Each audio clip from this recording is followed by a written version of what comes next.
Bonjour, je m'appelle Yannick Sirjean et je vais vous présenter aujourd'hui une nouvelle vidéo concernant la fabrication de composants avec le logiciel Adobe Flex Builder.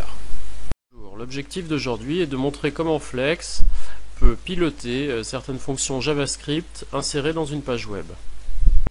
Alors la première chose que je vais faire, c'est créer un projet exemple. Alors pour ça, vous faites bouton droit, nouveau, Flex Project, et vous créez votre projet exemple. Alors je vais appeler ce projet ZZ, conformément à ce que j'avais dit dans un ancien article. On va appeler ça Flex vers JavaScript. Voilà. Donc je termine le projet et le projet est créé. Mon ordinateur est un petit peu long. Donc là, maintenant, je vais créer un simple panel. Donc je vais passer en mode design. Voilà. Et je vais aller chercher un composant panel vers le bas.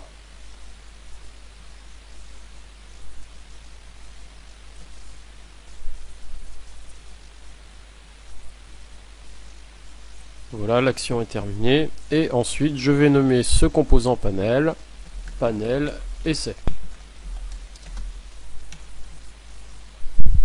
Alors maintenant, je vais revenir en mode source, ici, pour faire des opérations sur le code. Je vais créer un script dans la page, et je vais insérer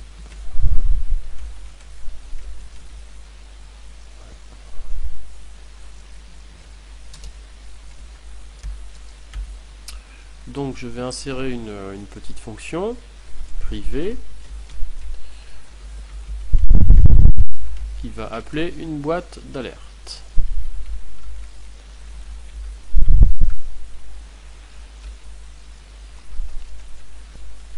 Sans valeur de retour. Alors ensuite, je vais insérer une importation de bibliothèque. Alors, je crois que c'est dans MX. Voilà, controls et alerte. En dessous,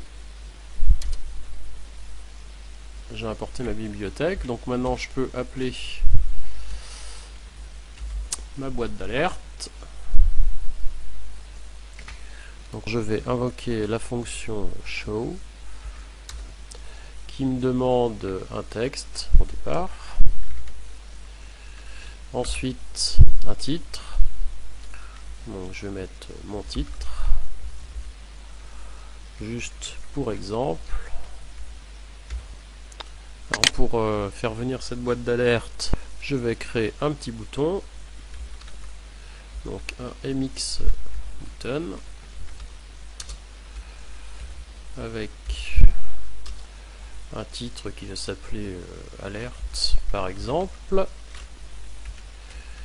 Et déclencher sur le clic un événement qui s'appelle alerte, qui est donc le nom de la fonction qu'on peut trouver ici.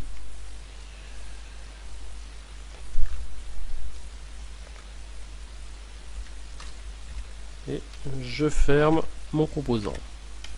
On va se mettre en mode design pour vérifier que tout va bien. Voilà, le bouton est bien là.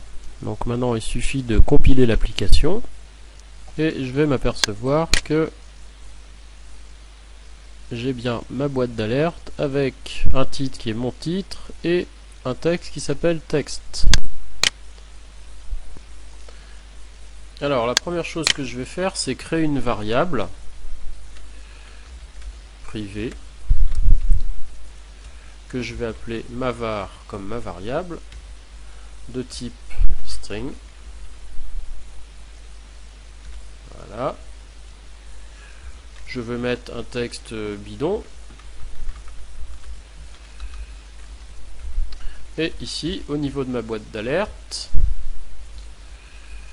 Vous avez vu que j'ai changé, hein, j'ai remplacé le petit texte qui s'affichait tout à l'heure par ma var. Donc en fait, à la place, il va afficher texte bidon dans la boîte d'alerte. Ensuite, je vais importer une classe particulière qui va permettre au plugin d'aller chercher des éléments extérieurs dans la page web, comme par exemple une fonction JavaScript. Donc les éléments extérieurs se trouvent dans External, et j'utilise la classe qui s'appelle External Interface. Ensuite, je vais utiliser cette classe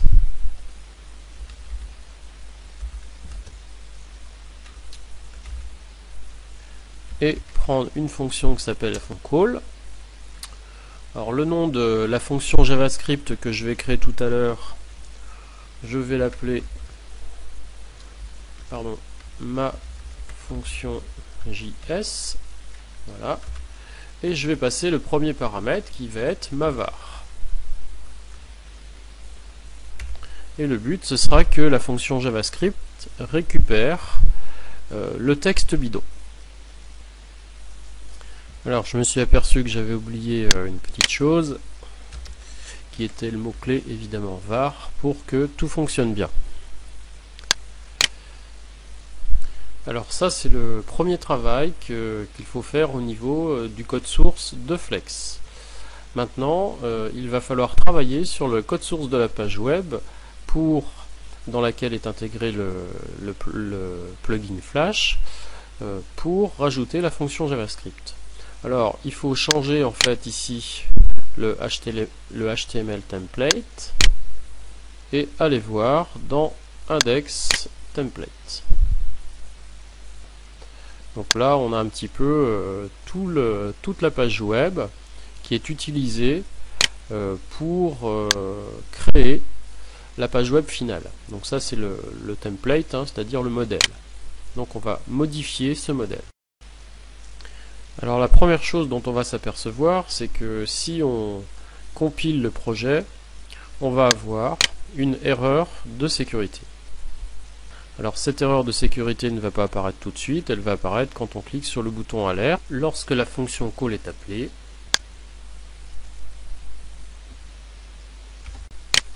Voilà. Donc là, on obtient violation de la sécurité sandbox. Je vais vous expliquer un petit peu ce qui se passe.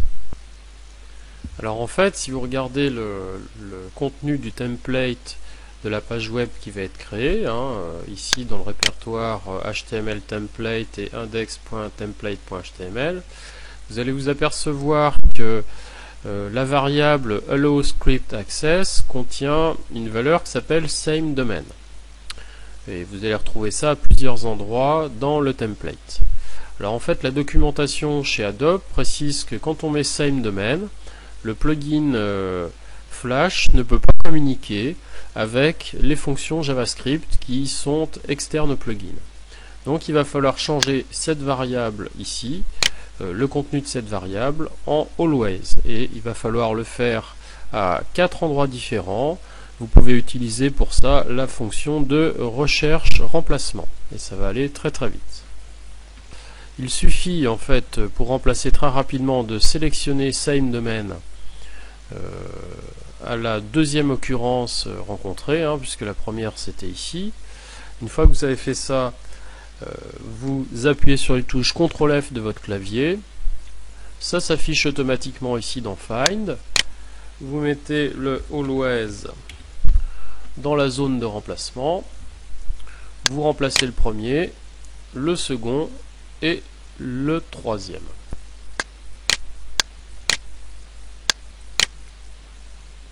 Donc les remplacements sont terminés. Alors il suffit maintenant, une fois que vous avez fait ces remplacements, de mettre le script contenant la fonction JavaScript en dessous des scripts déjà existants et à la fin de la section head du document. Donc moi je vais faire un copier-coller, puisque j'avais déjà saisi un petit peu ici la fonction.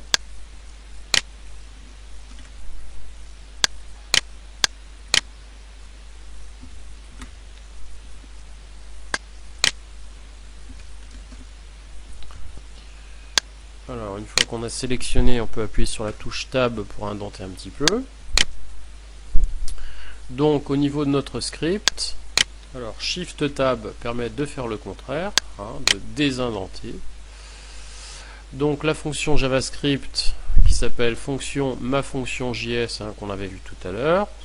On met un nom, le nom qu'on a envie ici pour le paramètre. Donc moi j'ai appelé ça premier param.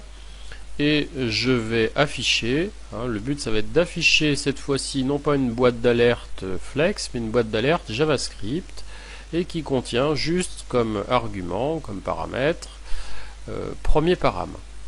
Alors juste une petite recommandation, pour éviter d'avoir l'erreur de sécurité à nouveau, quand vous compilez votre application, il est préférable auparavant, pour vider le cache du navigateur, de le fermer. Et une fois que vous faites la compilation, ça va le redémarrer et normalement tout devrait bien fonctionner. Alors vous pouvez aussi essayer, si ça ne fonctionne toujours pas, d'envoyer les fichiers vers votre serveur et normalement il n'y a pas de souci. On peut compiler l'application. On obtient le panel avec le bouton et quand on clique sur le bouton alerte, on obtient comme prévu la boîte d'alerte JavaScript avec le paramètre qui contient texte bidon. Donc là si je fais OK, eh bien je vais obtenir, alors là ça marche pas parce que mon logiciel de capture d'écran ne l'autorise pas, on va obtenir la petite boîte d'alerte Flex cette fois-ci. Voilà, cette vidéo est terminée. Maintenant, pour plus d'explications, n'oubliez pas d'aller sur mon blog fxobjects-blog.fr. À bientôt.